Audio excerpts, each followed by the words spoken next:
So let's jump right in to question. This is question number 3. We have an absolute value inequality. So I'm going to rewrite it right here. And let's work on it. The first step on solving any absolute value equation or inequality is to isolate it. So I'm going to add 8. Add 8. I will have the absolute value of 3x plus 3 is less than 3. Okay, now once it's isolated, the next step is to do the positive situation and the negative situation. To do the positive situation, all you do is rewrite it exactly the way it is without the absolute value. So you'll have a 3x plus 3 is less than 3. The negative situation, it's going to be the same thing, no absolute values, 3x plus 3. But you have to flip the inequality, becomes greater than, and also change all the signs of the right side. So that'll be a negative 3 on the negative situation. Let's solve. We're going to subtract 3. We will end up with 3x is less than 0. Even if you were to divide by 3, 0 divided by 3 is still 0. So your answer is x is less than 0. Let's do the other one. Subtract 3. You'll end up with 3x is greater than negative 6. We will have to divide by 3. We do not flip the inequality symbol because we're not dividing by a negative 3. It's a regular 3, positive 3. So that's x is greater than negative 2. Now, in addition to knowing your answers, you got to know how to present your answers. Are you going to present these answers together with the word or right here? Or maybe you have to write them together as a compound inequality. In order to determine that, we have to go to a number line and actually visualize and see if the areas are apart or together. If the areas are together, that's why we write them as a compound inequality. And you will have to graph a number line on your midterm. So you're going to put the smaller number on the left side, the negative 2 on the left side, the bigger number 0 on the right side.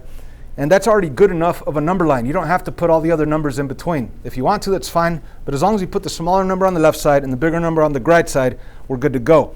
Now I want to graph this one in blue. X is less than 0, less than's to the left. And this one I want to graph in red. X is greater than negative 2, greater than's to the right. As you can see, it's an area that's together. So we need to write it as a compound inequality written together.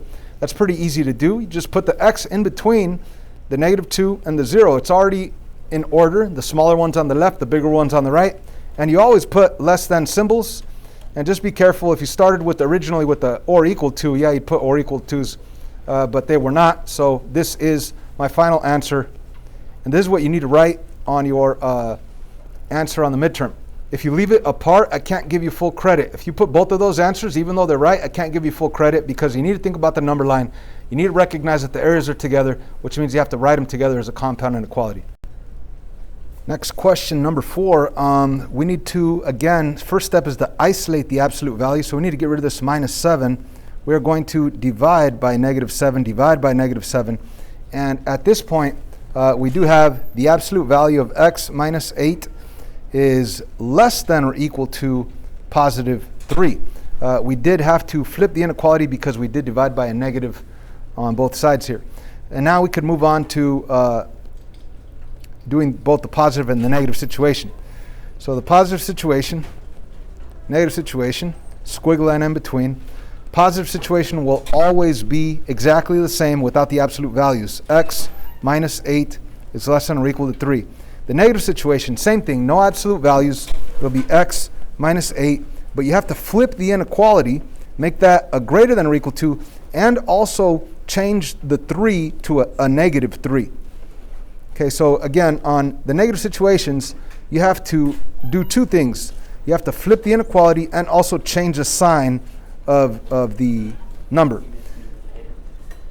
So for the positive situation, let's solve it. We're going to go plus 8.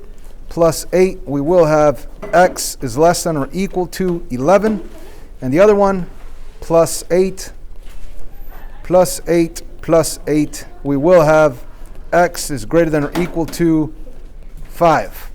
Okay, so we have those two answers, but we must go to a number line once again to see if we write our answers together or apart. Together as a compound inequality or apart with the word or. So let's take this and let's go to a number line. on a number line, you're going to put the smaller number on the left side, the bigger number on the right side. So 5 is on the left, 11's on the right. And you will have to do this yourself on the midterm. And just by putting the smaller number on the left and the bigger number on the right, that's enough. You don't have to put a 6, 7, 8, 9, 10. If you want to, that's fine. But just with the smaller on the left, the bigger on the right, that's good enough. Anyway, I want to graph this one in red. X is less than or equal to 11. That's a solid dot at 11. Less than's that way. And this one I want to do in blue. X is greater than or equal to negative 5. Greater than or equal to is to the right. Again, it's an area that's together. So the answer will simply be X in the middle, 5 over here, 11 over here, with the less than, with the or equal to's, because the original had the or equal to. And that would be your compound inequality answer written together. Also, if the areas would have been apart, then you would have just left these two answers the way they are with the word or between them. If they are apart, if the areas are apart, you just write both of those answers with the word or between them. But because the areas are together, you have to write them together as a compound inequality with the x in between, smaller number on the left side, bigger number on the right side. On this question, they ask us to write the equation. You can't see the multiple choice here, but you won't have multiple choice on the midterm anyway. So they're going to tell you to write the equation of the line that passes through the point -5, -7, and is perpendicular. Now, what does perpendicular mean? Perpendicular means opposite reciprocal slope of the line given to you. So they indirectly give you the m value. They indirectly give you the slope. Now, the slope, if it said parallel, it would be 5. But it's perpendicular, which means you have to take whatever you see here, change the sign, and flip the fraction. Even if it's not a fraction, you make it a fraction, put it over 1, and flip it. So change the sign, flip the fraction. That would give you the slope of -1/5. And we also have a point up here. So if you have a point and you have a slope, what are you going to do? You're going to write it in point-slope form. And point-slope form is y minus y1 equals m parentheses x minus x1. And I highly recommend to you to rewrite it with blank spots whenever you plug in values. So the y1 value, you could see up here, is clearly -7. The m value, knowing that it's perpendicular, is -1/5. And the x1 value is -5. So let's simplify. The minus minus changes to plus plus, minus minus changes to plus plus, and the equation should be written in slope-intercept form, y equals mx plus b, not point-slope form. So we're going to distribute the fraction. That's pretty easy to do. -1/5 times x, that's -1/5 with an x. Now -1/5 times 5, that's pretty easy. -1/5 times 5, all you got to do is put the 5 over 1 and multiply the top with the top, bottom with the bottom. You will get -5 over 5. -5 over 5 is -1. So what we have here is y plus 7 equals, that's an ugly equal sign, -1/5 x minus 1. So our final step will be to get rid of the -7 by subtracting 7, and we will get y equals -1/5 x minus 8. So there is your equation that is passing through the point -5, -7, and is perpendicular to this equation, y equals 5x plus 6.